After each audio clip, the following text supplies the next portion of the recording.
Buenas tardes, les damos la bienvenida una vez más a nuestro encuentro. Este es nuestro octavo encuentro de este ciclo de conferencias de Formándonos Juntos, presentado por los alumnos y alumnas del Instituto Juan 23.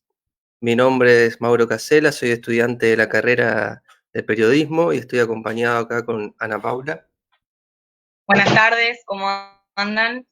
Mi nombre es Ana Paula Lencina, estudiante de Trabajo Social, estoy en tercer año del Instituto Juan 23.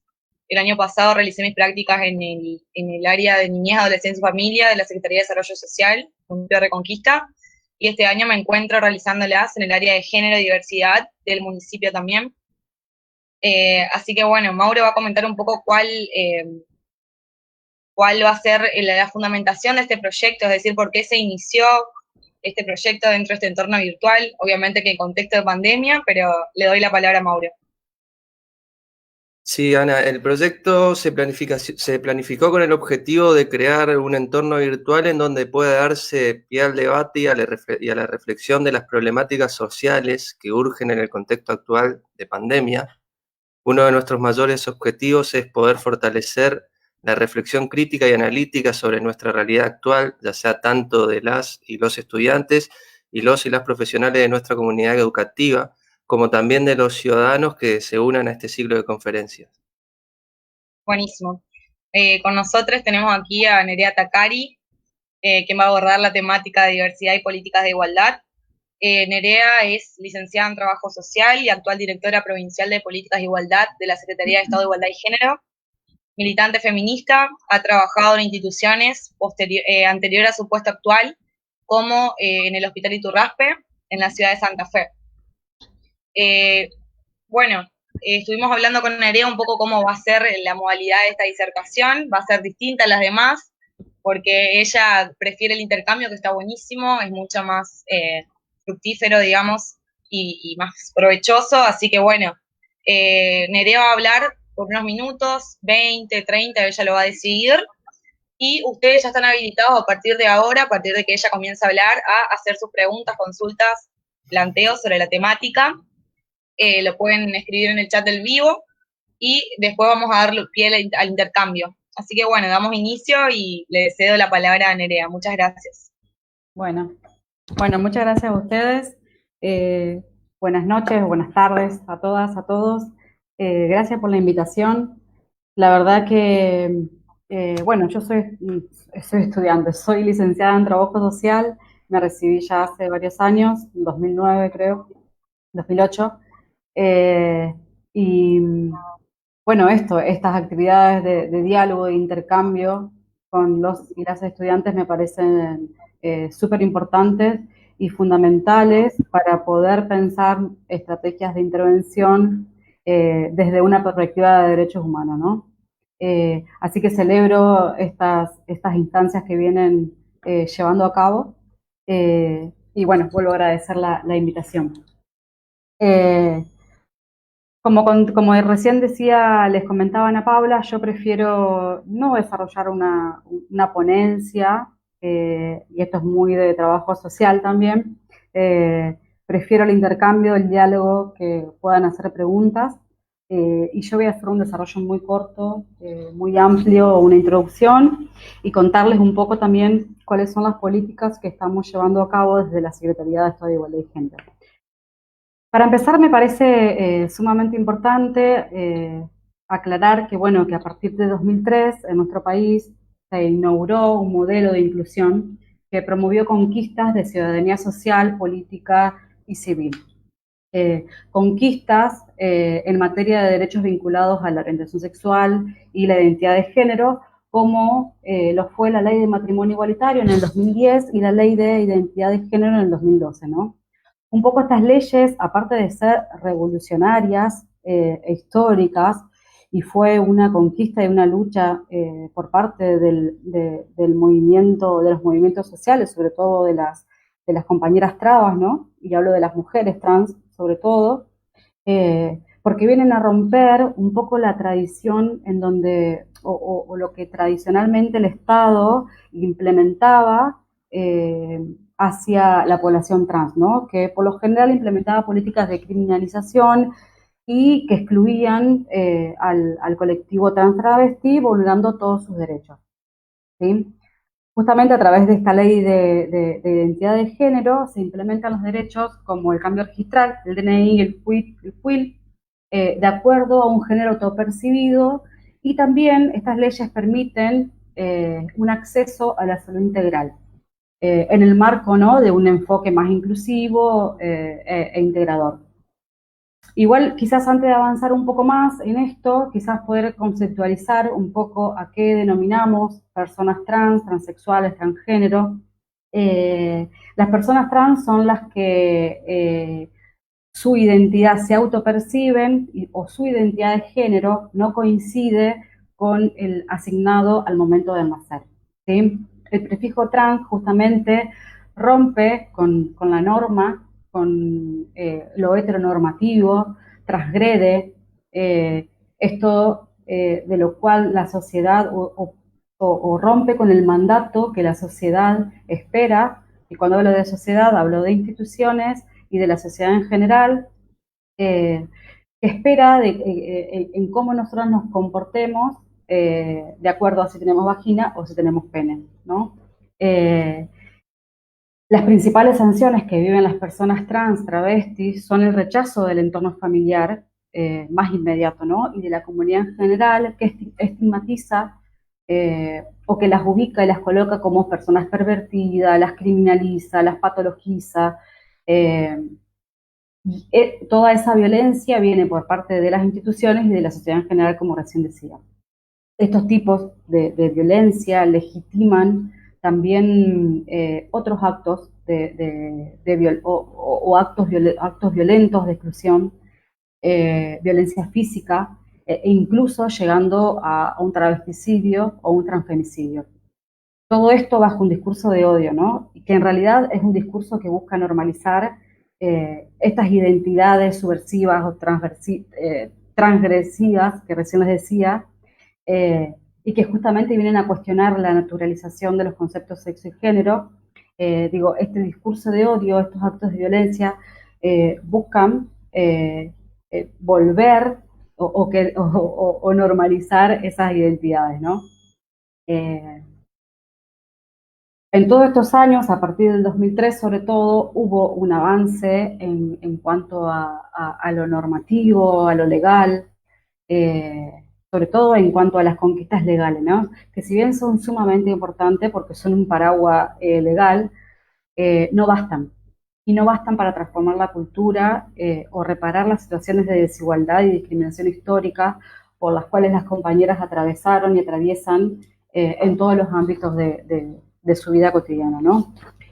Hoy en día, todavía, la identidad de género trans condiciona el acceso a ciertos derechos, o la mayoría de los derechos, ¿no?, como la educación, el empleo, la salud. Es por ello, digamos, por esta desigualdad histórica, esta brecha que en estos momentos de crisis sanitaria y crisis social se ven agravadas, ¿no? Ponen a la luz estas desigualdades históricas, por las cuales las compañeras atraviesan.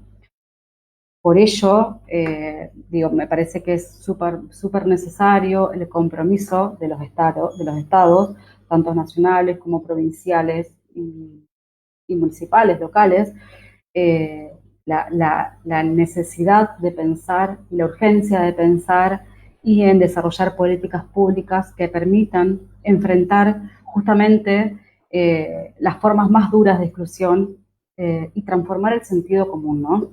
Estas viejas prácticas institucionales y las resistencias que genera entre los mismos funcionarios y las mismas funcionarias, los equipos de salud, las docentes. Más allá de todas estas leyes, de todos estos avances, sigue habiendo todas estas resistencias y es necesario que de los estados empecemos a romper, o por lo menos empezar a armar un camino. Hay un camino que está iniciado hace muchos años, ¿no? Continuar con un camino de empezar o de romper ciertas prácticas, ¿no? Que están totalmente naturalizadas.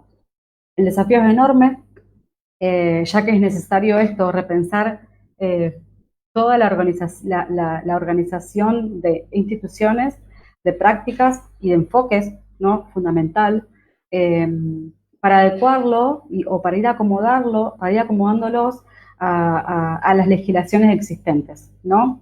Que a nosotros nos puede parecer todavía extraño, pero hay personas profesionales dentro del Estado que desconocen las leyes, como las leyes que nombrábamos al principio, de la ley de matrimonio igualitario y la ley de identidad de género. A nosotras nos parece casi inexplicable, pero hoy sucede que te acercás a, incluido trabajadoras sociales, ¿no? Y desconocen la ley. Entonces hay que hacer todo un trabajo también en eso, de información, de transformación y de reconstrucción de un montón de prácticas, ¿no? Un poco en esa línea de poder enfrentar a través de políticas públicas integrales las brechas y las desigualdades históricas, es que, bueno, el gobernador de la provincia decide crear una Secretaría de Estado de Igualdad y Género, de la cual yo formo parte, y la cual está encabezada y está a cargo de la Secretaría de Estado Celia Arena. La Secretaría de Estado de Igualdad y Género es una política pública y que justamente viene como a romper un poco, no paradigmas, pero sí formas en cómo quizás la gestión anterior entendía de otra forma la manera de abordar las vulneraciones o las desigualdades de las diversidades sexuales o del colectivo LGBT. Para contarles un poco, la Secretaría de Igualdad y Género tiene rango ministerial, jerarquiza el área de género y de igualdad. Antes se contaba con una subsecretaría de género y una subsecretaría de diversidad sexual, que dependía a su vez de una secretaría de desarrollo social y que a su vez dependía de un Ministerio de Desarrollo Social. Nosotros quisimos sacarlo del Ministerio de Desarrollo Social justamente para cambiar el paradigma y para empezar a pensar desde una perspectiva de derechos humanos, ¿no? Hay un camino hecho por las dos subsecretarías anteriores y nosotras partimos de eso, ¿no? Acá no venimos a iniciar nada de cero, ¿no? Sobre todo porque hay un movimiento fuerte del colectivo que empezó a instalar demandas y a ponerlas como urgencia en los estados, ¿no?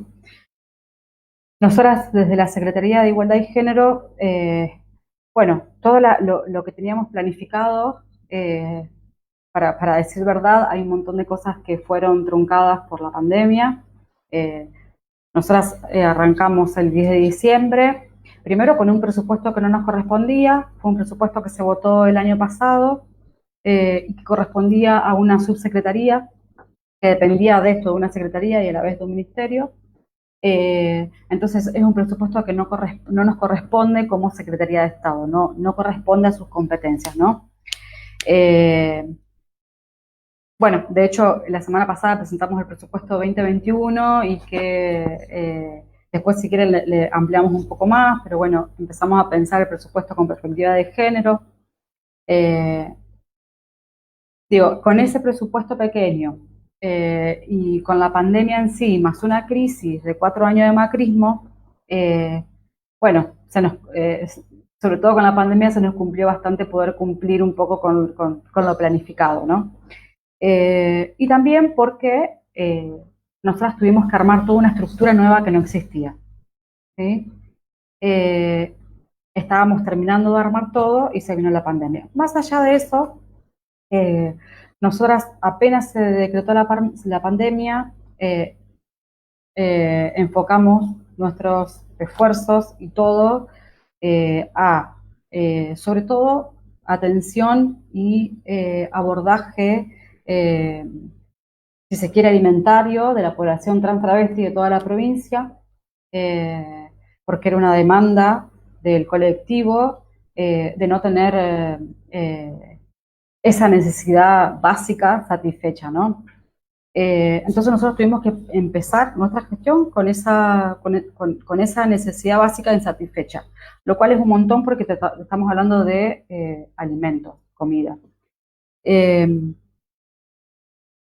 Nosotros tenemos varios ejes que estamos trabajando.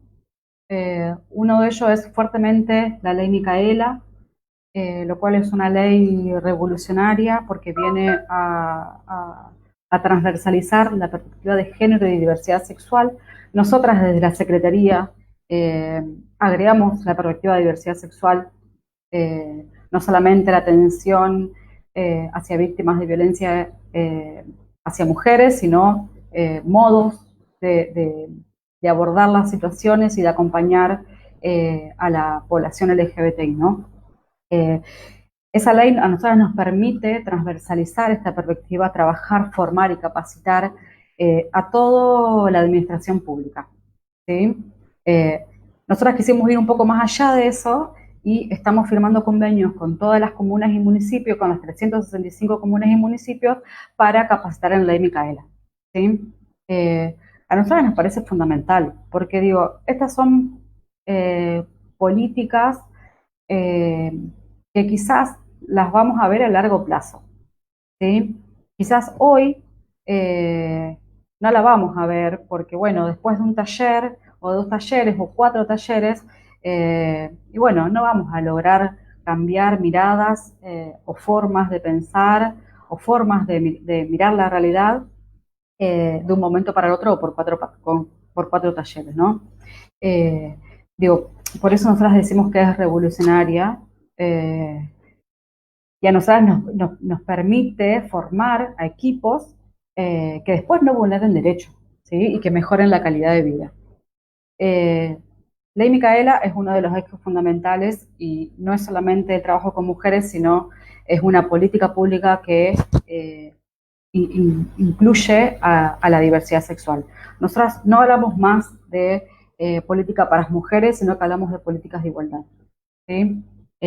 Así como hay, como hoy contamos con un montón de equipos, que en su momento no lo contábamos, pero que hoy contamos con un montón de equipos y profesiones sumamente formadas y capacitadas para la atención de vulneración de derechos hacia mujeres, como por ejemplo una situación de violencia de género, nosotras pretendemos que todos los equipos también estén capacitados en diversidad sexual, ¿sí?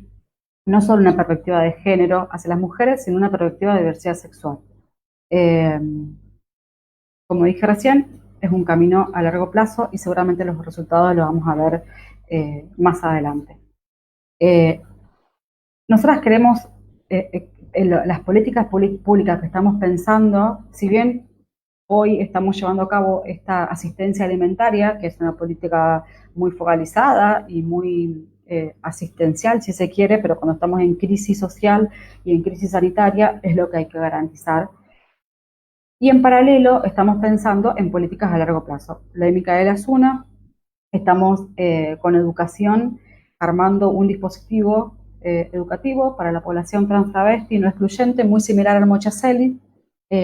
Lo íbamos a arrancar en febrero, nunca empezaron las clases, una pandemia en el medio, no lo pudimos llevar adelante, pero bueno, la intención es el año que viene, si un poco, bueno, todo esto que está pasando nos permite, la idea es abrir en Santa Fe, en Rosario y en Zona Norte un dispositivo educativo. Lo habíamos pensado en un EMPA para población trans, travesti no excluyente, ¿sí? Después, la cuestión de vivienda, estamos con un programa que se llama Habitar Igualdad, en articulación con la UTN, que es la Universidad Tecnológica Nacional. Las compañeras lo que nos decían es que habían hecho muchos cursos, muchos talleres, pero que no tenían certificaciones que después les permitían tener una salida laboral. Entonces nosotros tomamos esa demanda y y lo que hicimos fue pensar en algunas formaciones, pero con certificados oficiales. Entonces lo que pensamos con la UTN son pensar, armar cursos o capacitaciones en oficio, en construcción, que nos permitan una certificación y que también les sirva a las compañeras o para conformarse en cooperativa o para después resolver la cuestión habitacional. ¿Sí? Si se conforman en cooperativa, que nosotros estamos, la idea es acompañar en ese proceso, es que esas cooperativas formen parte del registro provincial y que cuando se necesite algún mejoramiento de alguna institución pública, esa cooperativa sea tenida en cuenta. Después, por otro lado, mi dirección tiene 3 áreas, son nuevas. Yo soy directora de políticas de igualdad y hay un área de acompañamiento a las diversidades sexuales, un área de acompañamiento a las organizaciones y un área de fortalecimiento de políticas de igualdad. El área de acompañamiento a las diversidades, el objetivo es abordar integralmente las vulnerabilidades por las cuales atraviesan el colectivo, ¿no? Ya sea educacional, de salud, habitacional. Nosotros lo que hacemos es pensar en un dispositivo interministerial para poder dar una respuesta más integral. Ese equipo funciona, uno en Rosario, uno en Santa Fe y uno en Reconquista. El otro equipo de políticas de fortalecimiento de políticas de igualdad es un poco el objetivo es fortalecer y transversalizar la perspectiva de género y diversidad sexual a diferentes organismos. Y después el equipo de fortalecimiento de organizaciones sociales, este esquema se repite en Rosario en Santa Fe, y en Reconquista, ¿no? Y acá en Santa Fe. Desde que inició la pandemia, ese equipo armó una mesa público-comunitaria en donde participan casi 150 organizaciones de toda la provincia. Hay 3 en el norte, en el sur y en el centro. La intención fue poder dar respuestas en contexto de pandemia y poder sistematizar la demanda. Es una mesa que la hacemos interministerialmente. Y en este momento se están desarrollando programas que fueron financiados por la Secretaría. Después, por otro lado, estamos con salud pensando en un dispositivo de salud integral. No lo tenemos cerrado, pero la intención es no hacer nada en paralelo al sistema de salud. Sí pensar quizás esto como acciones positivas, ¿no? Acciones que para muchas personas quizás tengan que ver con reforzar una discriminación. Para nosotras son acciones positivas como el voto femenino, como el EMPA para la población trans travesti. Cuando vos tenés un montón de vulnerabilidades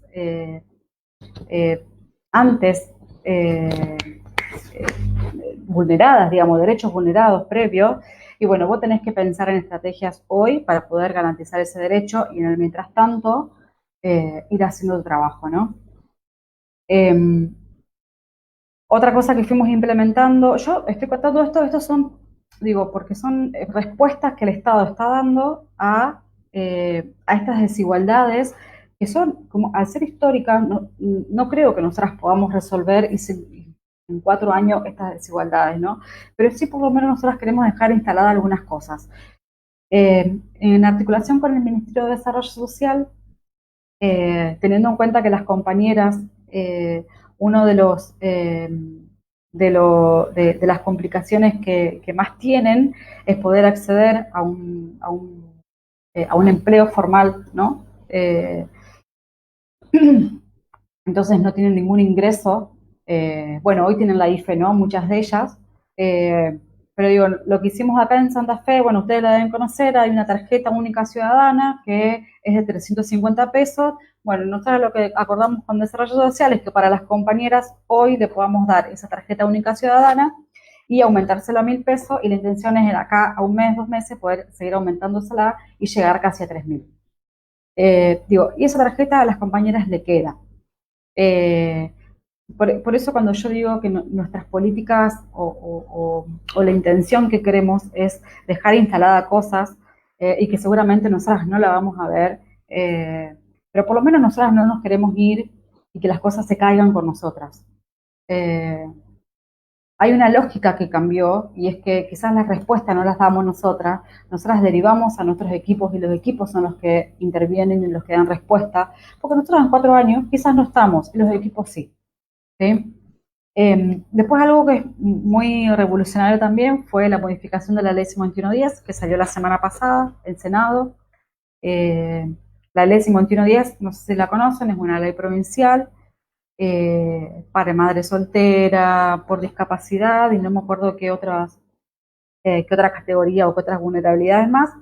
Se acerca el director de la ley 5110 para decir nosotras queremos hacer unas modificaciones y ahí acordamos de modificar de agregar algunas categorías. Una de ellas es la ley 5110 para población trans mayor de 35 años, entendiendo que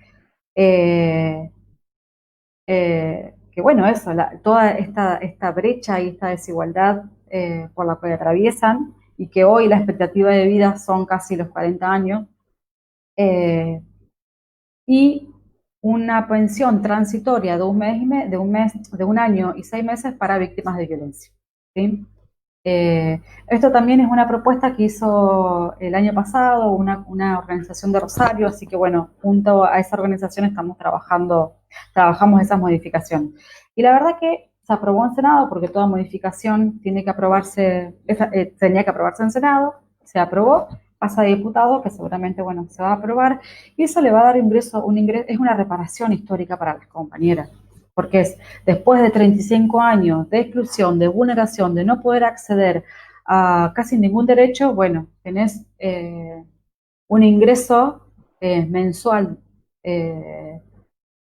para poder satisfacer tus necesidades y poder mínimamente mejorar tu calidad de vida. Seguramente me estoy olvidando un montón de cosas, pero bueno, yo quisiera cortar un poco acá y dar lugar a preguntas o aportes o lo que sea. Bueno, gracias Nerea, muy interesante lo que comentaste. Acá un compañero pidió si podías explayar un poco más sobre lo que trata la ley Micaela porque dice que no tenía idea de conocimiento de esa ley, así que estaría bueno. La ley Micaela, yo no sé si ustedes recuerdan, a Micaela, conocen el caso de Micaela, ¿no? Bueno, a partir Sí. del femicidio de Micaela, los padres militan esta ley. ¿Y por qué? Porque a Micaela, el policía que la atiende, no me acuerdo bien cómo había sido, pero había quedado demostrado la falta de información de la policía y la falta de formación de la policía. Entonces lo que ellos dicen es necesario que toda la administración pública y los 3 poderes estén capacitados en perspectiva de género. La implementación de la ley Micaela justamente es eso, nosotras tenemos, la Secretaría de Estado de Igualdad y Género tiene la obligación de capacitar y de formar a toda persona empleada pública del Estado provincial, ¿sí? Nosotras, como recién contaba, aparte de capacitar a todos los profesionales, y no solamente profesionales, ¿no? A la persona que da un turno, a la persona que atiende el teléfono, todas las personas están obligadas, y es obligatorio, eso es lo que establece la ley, tienen que pasar por una capacitación en género y diversidad sexual. Nosotros la empezamos con las primeras líneas, con los ministros. Nosotros la íbamos a alargar, íbamos a iniciar el 8 de marzo. Teníamos todo preparado, un día antes nos dijeron se declara la cuarentena, tuvimos que cortar todo y después la empezamos a hacer de manera virtual. Un poco de eso se trata la ley Micaela. Bien, en ese sentido te pregunto, ¿se está pensando también, si bien es una ley nueva, intentar llevarla más allá de los tres poderes de la administración pública, por ahí hacer convenios con privados para también capacitar a personas que no sean necesariamente empleados estatales. Sí, es la intención. Nosotros de hecho estamos conveniando con un montón de instituciones que están por fuera de lo público, con clubes sumamente importantes de fútbol, con el Instituto de Prensa. Sí, la intención es poder llegar. Por eso también, nosotros no nos quedamos solamente con la administración pública, sino que ofrecemos convenios con las comunas y municipios y queremos llegar a las 365 comunas y municipios. Más allá de que no nos corresponda, nos excedemos un poco. Pero sí, la intención es que vaya más allá de la administración pública. Perfecto. Y es sumamente revolucionaria porque, primero que es obligatoria. Digo, hasta el año pasado, los equipos accedían a una formación por decisión propia, digamos. Bueno, hoy es obligatorio, hoy, puedes decir, y se capacita hasta el gobernador, que fue cuando arrancamos, que yo no me acuerdo la fecha, pero fue hace unos meses, los ministros y hasta todo el mundo. Yo no me acuerdo cuál es el número, tenemos el número, son muchas personas, así que de a poco lo vamos a ir haciendo. Buenísimo. Bueno, acá estuvimos hablando en el grupo del área de género y diversidad y bueno, para aclarar un poco que la ley Micaela justamente es por Micaela García, como decía Nerea, que fue asesinada en Gualeguay, Entre Ríos, por un hombre que tenía antecedentes penales por violación. Entonces es eso, digamos, justamente la idea de capacitar a todos los poderes. En este caso sería, bueno, también el judicial, ¿no? Por haberlo soltado. No sé, viste que hay muchos casos que lo largan en libertad condicional y demás y vuelven a reincidir, a cometer delitos, entonces creo que por ahí puede ir. Otra cuestión que acá, no sé si querés decir algo, Nerea. No, lo del Poder Judicial, que me olvidé de contarlo también, que es, porque muchas veces los obstáculos suceden en el Poder Judicial, ¿no? Todas las trabas las tenemos ahí en el Poder Judicial. Nosotros con el Poder Judicial lo que hicimos con el Secretario de Justicia fue firmar un convenio. El gobernador sacó un decreto en donde todas las personas que ingresan al Poder Judicial tienen que pasar por una formación y una capacitación en perspectiva de género. Lo cual también es sumamente importante, y vuelvo a insistir con esto, son políticas y decisiones del Estado que justamente abordan esa desigualdad histórica, ¿no? Porque queda y porque esto va a perdurar en el tiempo y son a largo plazo. Digo, es sumamente histórico que hoy para entrar al Poder Judicial vos tengas que capacitarte en perspectiva de género. Así es. Otra pregunta que llega dice, ¿de qué otra forma se podría trabajar sobre las masculinidades hegemónicas? Bueno, otra de las cosas, por eso está bueno que me hayan preguntado, porque yo no me hice ningún listado, nada, entonces me van haciendo acordar. Nosotros tenemos un dispositivo en la Secretaría de Nuevas Masculinidades. Un grupo de varones participó de una instancia de formación que la dio el Instituto de Masculinidades de Rosario, que quizás lo conocen, es Lucho Fabri, que es quien capacitó al gobernador cuando iniciamos la ley Micaela. El grupo de varones de Nuevas Masculinidades, la intención es poder trabajar con varones y también trabajar con clubes, ¿no? La intención es esa, es poder repensar este modo de ser varón hegemónico que tanto perjudica no solamente a las mujeres, a las diversidades sexuales, sino también a los varones en sí, ¿no?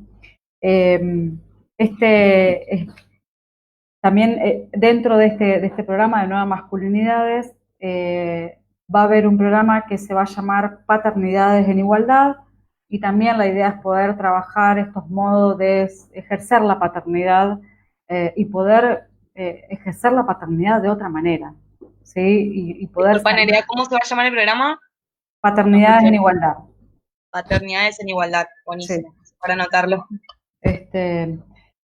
Nosotras decidimos trabajar con estas nuevas masculinidades o empezar a construir o acompañar la construcción de nuevas masculinidades porque algo tenemos que hacer con nuestros varones, ¿sí?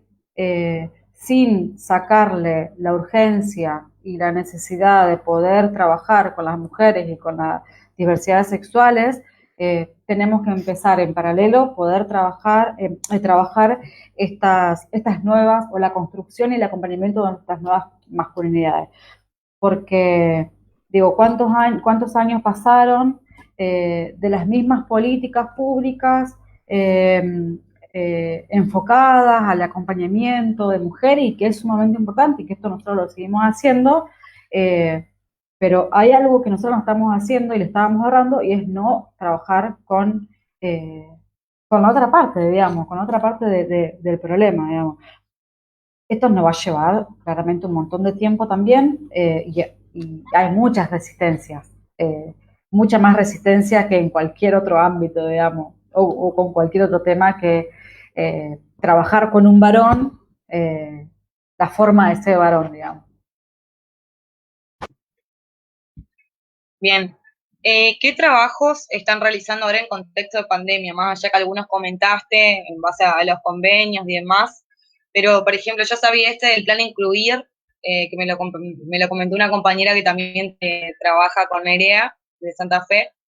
Estaría bueno por ahí que lo comentes porque claramente tratan también el tema de género y diversidad dentro de ese operativo que están haciendo.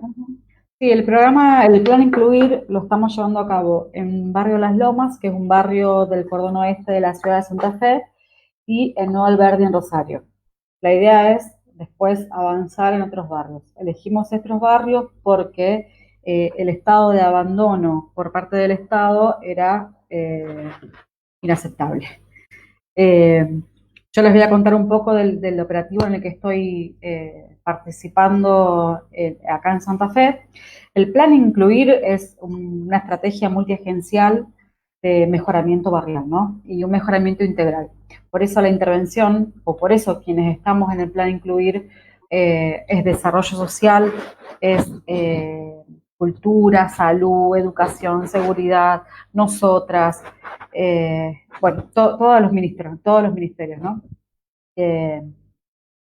El barrio Las Lomas es un barrio que la mayoría de su población pertenece a la comunidad COM, así que todo el laburo que nosotras pensamos y diseñamos para hacer en este barrio lo hacemos junto con los vecinos y las vecinas, sea lo que sea.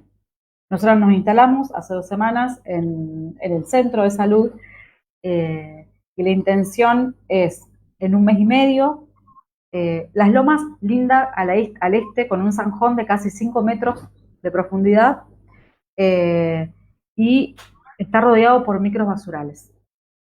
Y microbasurales bastante importantes. Si quieren, googleenlo y salen en todos lados. Se nota y queda demostrado que hay un abandono del Estado de muchos años. De hecho, nos lo dicen los mismos vecinos.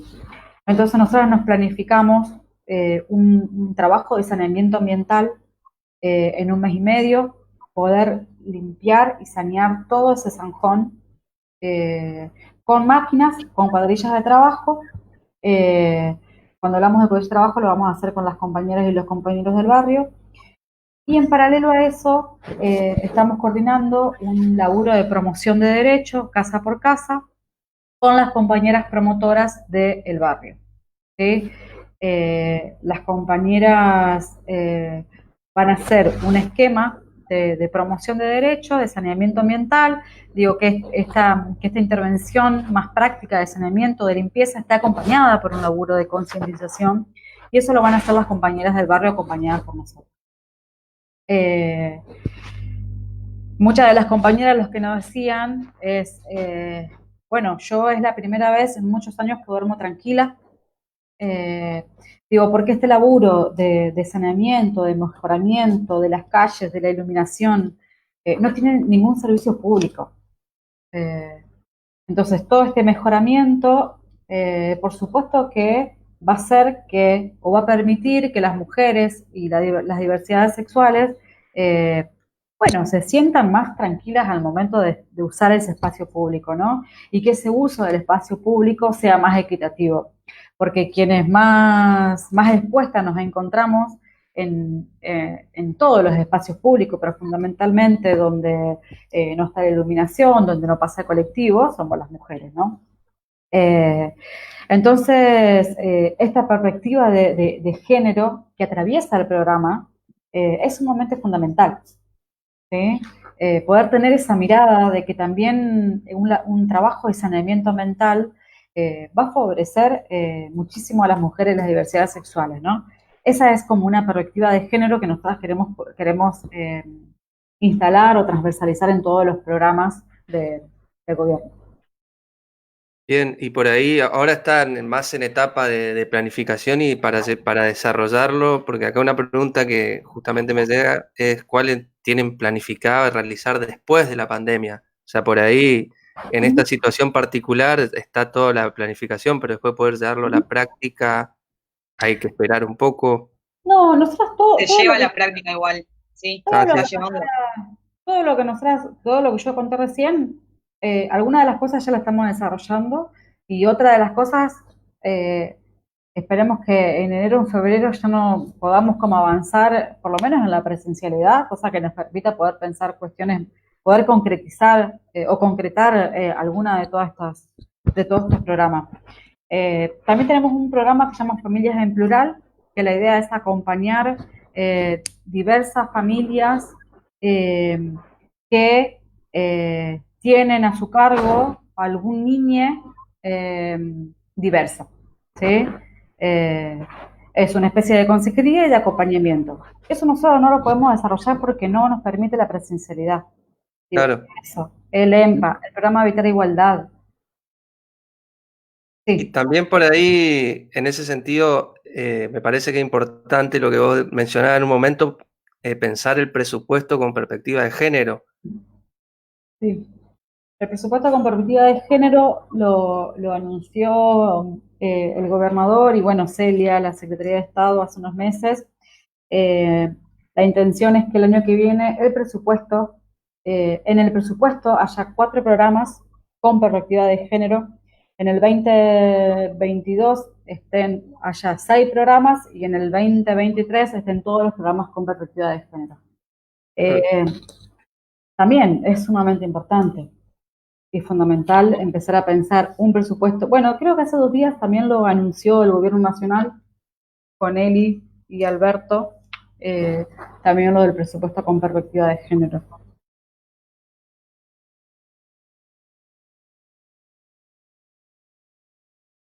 Así es. Bueno, y otra pregunta que llega es, ¿cuál es la mayor importancia de los movimientos sociales? Más amplia por ahí, pero... No entendí la pregunta. ¿Cuál es la mayor importancia de los movimientos sociales? O la importancia, mayor importancia. Yo creo que hace referencia, Nerea, para orientarte un poco, creo que debe hacer referencia a la parte de que justamente por los movimientos sociales se están dando muchas conquistas y en base a esas conquistas sociales se están dando decisiones políticas del Estado. Entonces creo que ahí va como... Bien, había entendido eso, pero no. Para mí la organización de los movimientos y de los múltiples movimientos, de los feminismos, de las compañeras trabas, es fundamental.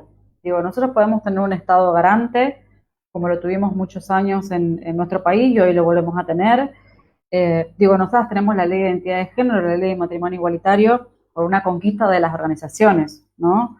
Diana Zacayán, pero también hay que mencionar que hay un Estado que tomó la decisión de garantizar esas leyes, ¿sí?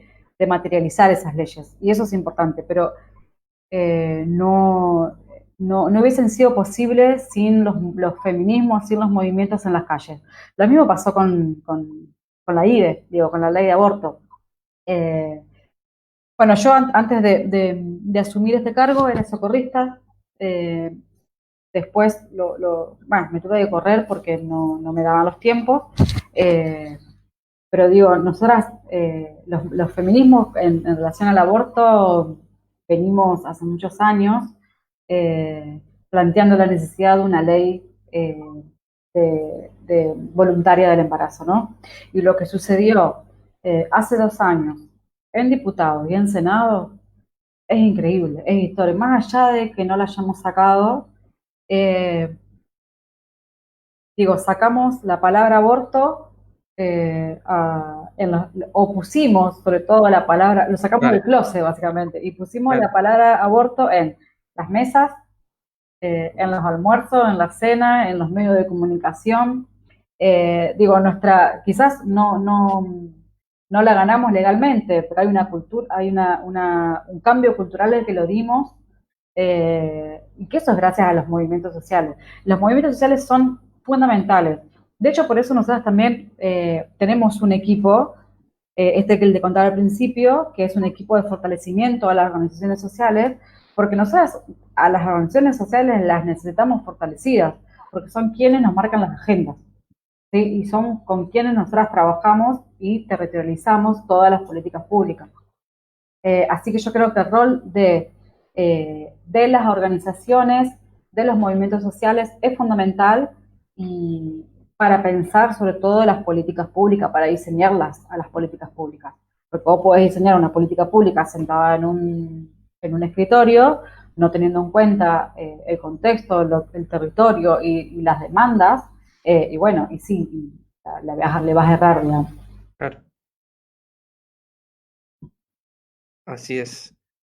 Bueno, Nerea, sí estoy de acuerdo y creo también, para resaltar un poco, que los movimientos sociales, obviamente que es el pueblo, la gente que está hablando, que está demandando, y además de que el Estado escuche y justamente, bueno, se estén justamente poniendo en práctica estas políticas públicas fundamentales con perspectiva de derechos humanos, con perspectiva de género, más allá de que no se legalicen, por ejemplo, la ley de la ILE, creo que vamos en camino de, como vos dijiste, un camino a largo plazo, y son conquistas sociales que se van ganando, y por más que haya resistencia, es como que ya cuando se instala un movimiento fuerte, como pasó en estos últimos años acá en Argentina, es algo invencible, digamos, es un movimiento que no va a parar hasta conseguirlo, porque claramente tiene total connotación de derechos humanos, ¿no? De parar con las vulnerabilidades en cuanto a derechos. Así que bueno, me parece que no hay otra pregunta, Mauro.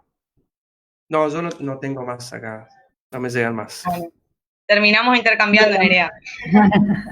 Bueno, la verdad que nada, un gusto.